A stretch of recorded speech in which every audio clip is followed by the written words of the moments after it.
God is moving. It's Young People Nation. Welcome to Young People Nation.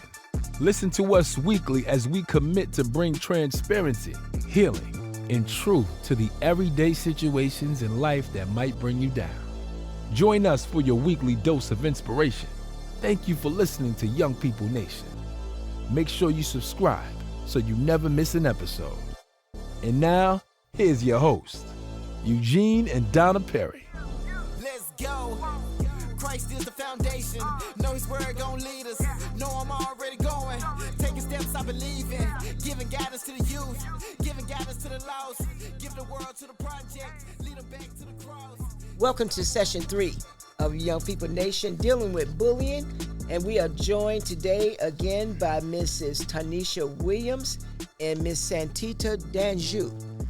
Welcome back, ladies. Thank You you. all are a wealth of knowledge and understanding, and we just are really grateful for you all sharing this on this podcast. We're going to be dealing with empathy. That's a major Big word. one. Yes. Yes. Let's talk about it. Define empathy and what do it mean to have it? The easiest way to define empathy is being able to put yourself in someone else's shoes. We have sympathy. So if you're sad, then I can sympathize with you. But that doesn't mean I actually know what you're going through. Empathy is when I actually take the time to have a conversation with you and to say, you know what, I feel what you're feeling. Like, I understand that my dog died several years ago as well. Well, we're talking about a child who's experienced the loss of a pet. So kind of finding that common ground is more or less what empathy is. So in bullying, you all really stretch that or encourage to have empathy, Right. for your fellow student or Yes. fellow man. Right. Okay. I know when I look at that, I kind of like see where kids kind of lack in the area because of the video games, the culture, to not show weakness, It's and good. and you keep going on with it. You know, you be shooting them video games going, Right. and you shoot and blow this car up and all like that. You don't get no sympathy from it. It's just the next round, Yes. Yeah, and it kind of carry over. I agree. It's like we're in a day and age where kids don't really have a lot of social, interaction with people. The cell phone, when they're texting each other, you send a mean text, it's just gone. You don't have to deal with that person face to face, and so they just kind of disconnect. And I feel like that is a huge issue with why empathy is such a big thing, where kids, I remember I was showing a video one year in a social studies class, and it was something really sad that was happening, and I was tearing up, and a lot of the kids, they just had a blank face, and a few laughed, and I was like, wow, we're in a different time now. So I know I've been talking about parents a lot, Yeah, and I'm yeah. just going to say this again. Yes. That it is the parents' job. Yes. That's Yes. our job. From the time we bring them into this world, it's our job to teach them how to see things and how to look at things and react to things. And I feel like that would really help if we just got back in that driver's seat with our children, and just kind of putting them in a situation where giving them certain examples, or taking them different places where they have to help people who don't have a lot, or people who don't have food to eat, taking them with you to events like that are meant to help the poor. It just helps them to see it and be present in that situation so that they can see it differently. Well, our society has caused us to be like that, because I remember I was a project writer, and somebody would shoot me an email, and the cubicle is right next to me. You mean tell me you shoot me an email, and you could say, hey, come here, or whatever, can we go to lunch or whatever, But your cubicle is right there. You shoot me an email. It's no human contact. Yeah. And you sit a lot with kids. Like they'll all be in a group. And everybody's they're all Texting each other. But we're kind of guilty of that. Yeah. But mainly it's usually like us when we're in meetings and we're kind of texting our friends. But that's usually it's to not disturb Yeah. Yes. the meeting. Although we're not paying attention in the meeting, but that's a totally different situation. Right. So is it empathy? Yes. Such an important trait in the school system. How do you impart that as educators and counselors? One of the things that I teach a bullying prevention class to our sixth graders every year, with myself and the other counselor in our building, and we kind of go over what empathy is, and we give them have them to do examples and show videos, but throughout the day, if we see a child doing something, may not be 100% nice. We're all about teachable moments. And so we take the time, like, okay, well, why are you doing that? What could you be, what is a different thing? Like, how do you think that's making that person feel? And then, then I'll be like, okay, well, if that was you, how would you be feeling right now? And they'll be like, well, I wouldn't be feeling well. I'd be mad or I'd be upset. Like, okay. So now that now that you put yourself in that person's place, in that person's shoes, don't do that again. So everybody can have a good day. I definitely try to include it in what we're reading and what we're doing in theater, because there's so many stories out there that can really, hit the heartstrings of some of our young people. But I also try to be very transparent with them. And whatever it is that we're talking about, like, for example, there's a story that I read with my 8th graders. And this story deals really heavy with conformity, just joining the crowd or choosing to stand alone. Okay. And so I like to tell them the story of my nonconformity story when I was in high school, when I was faced with this very hard decision and I chose to just stand alone, even though it caused a lot of people to look at me strange. A lot of my friends are like, girl, you don't let that happen. But I tell them that story so they could see that I'm human too. Yes. And that, we all are human and we all go through things. But taking a step back and thinking about how would that person feel if they were in my shoes, or how would I handle that if I was in the other person's shoes? And so just being very transparent with them, I feel like it really helps them to kind of see that, okay, like this isn't foreign. Other people deal with this same thing. Just think before you talk. Think before you react. You don't have to be so quick about reacting to someone or saying something. Just take it slow and make good decisions. And That's that could good. really help, to build relationships. I know one of the problems you brought out, I saw in your book, she spoke to her friend, got information from her friends, and one of her friends told her about cutting, and she wound up start cutting herself. So the very information that you get from your best friend and all like that, it can lead you down the wrong path. Right. Yeah.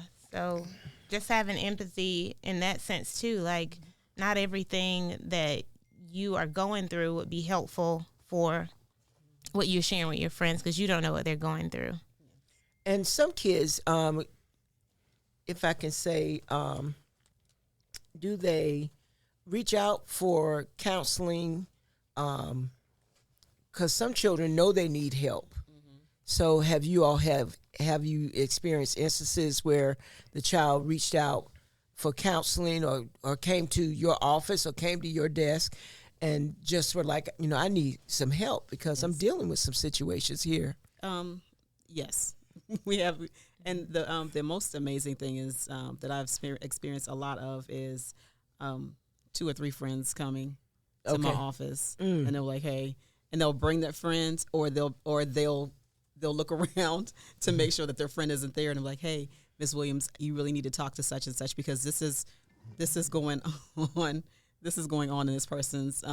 This is going on, and Yeah, I can pretty picture that. I can picture that because I believe this like safety in numbers. Yes. So to speak, because you got your friend there, you would say things and it'd be a backup, and you don't feel like you're alone. Yeah. That strength if you draw off your best friend. Yeah, because but that's one of the things that I really love about, which is kind of amazing. Sometimes you think a lot of the kids are detached, and there are some kids who are, but there are those who are great friends, and they'll be like, but don't tell her I told you. Right. You don't want to be like the tattletale. Right. I care, but don't tell her I told you. Yeah, and it's sort of like a secret society with it. Yeah. That your problems aren't brought forth, even though you're hurting. And that's where, as an opportunity for you guys as educators, when a child come to you and say, hey, I need help, I'm on the edge of whatever. Yeah. And so is empathy, do you find it an emotion or a skill? I believe it is a skill that has to be taught and practiced. Yes. Because, as a child, children, when they're little, they don't know, like, if mommy's crying, they don't know most of them don't know, like, just to go up and console mom and go, oh, mom. Some kids will just keep playing. So it's like something that has to be taught, and they have to, and it has to be talked about in the home. It's not something you just wake up with. No. Yeah. Oh, my. And I was also, because back in the day, we didn't deal with bullying. However, fast forward, and one thing I learned as a parent, what my parents may have done or allowed, you can't do that. And each generation, it changes. Yes. Oh, yeah. And so the person that's probably doing the bullying lack empathy. But sometimes, and I've seen a bully before, but their insecurity level is really shot. Yes. Yeah, it is. One of the things that I tell students that if they see, like, it's kind of, we're saying, like, see something, say something. And we stress telling kids to be upstanders and not bystanders. And that also kind of goes in with that whole empathy piece. So if I see a friend, or maybe not even be a friend, but if I see something going on and somebody's being bullied or harassed, it's my responsibility to see something and to say something. I think that's kind of what a lot of society is lacking. Yes. Not wanting to kind of put that foot forward and help. But I'm glad that in the schools, I'm seeing more students being more proactive. That's good. And when they are seeing something, seeing their friend being bullied or harassed, they are coming to an adult. And I always tell students, it doesn't have to be the school, always be me. If you don't really feel that comfortable with me, and you don't really know me that well, or if you just automatically think I'm going to automatically just call your parent, go to another trusted adult in our building. Find another teacher, find the custodian, the custodial staff, the nutrition workers, anyone in our building who is an adult who can assist you in any way, shape, or form. Talk to that person, because that's what they're there for. You kind of got a paradox there, because many times in sports, you are encouraged to be the bully on the court or the bully on the field to get that productivity. And that sometimes carry off into your regular class, because some people don't know how to turn off and on. And I think we need to kind of get away from always telling, with that whole the jargon of being the bully on the field. And it is because just what you said, they don't know how to turn that off. Yes. Right. So instead of just like, okay, when you are playing sports, the goal is to be aggressive out in that particular situation. Right. It's situational. When you are in the classroom, if someone says something that you don't like, you have a couple of options. And if you don't like it, my suggestion is always to tell an adult. And if you want to ignore it the first time, that's all on you. Don't put your hands on anybody. Right. But Especially in these times. and these in these days and times, you can't do it. But yeah, it's just, I I just think we just kind of really start reframing a lot of the terms that we use, just because I think they kind of lose their power. Right. Well, not necessarily power, but I can't remember the The word. kids, they take it very literal. Yeah. Yes, and it becomes a lifestyle. Yes. Yes. Versus- yeah. Yes. Are there methods to get parents involved or partnerships to help with a child who has no empathy? Well, there's always, just contacting the parent of a student that's dealing with these issues where they just have no empathy at all. I've called parents before to just let them know of a situation that happened in the classroom that day. And just kind of talking to the parent and expressing to them how their child affected another child. I would hope that hearing that from another adult and that was experiencing their child treating someone else this way, I would hope that they would take a step further in discussing that with their child and correcting that behavior. As far as like help out in the community, Mrs. Williams mentioned Sources of Strength. It is an awesome organization that kind of empowers you to be that advocate for kids who are dealing with this situation, or to help kids develop more empathy. There's all kinds of activities that organization has put together for communities, for schools, for parents, to help them with tools to teach empathy. Okay. And one of the things that is kind of going back what Santita said, talk to your kids. Yeah. I mean, because you're in the home with them.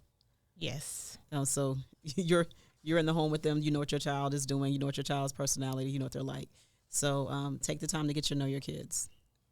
I know about another can of worms, but the military aspects of it.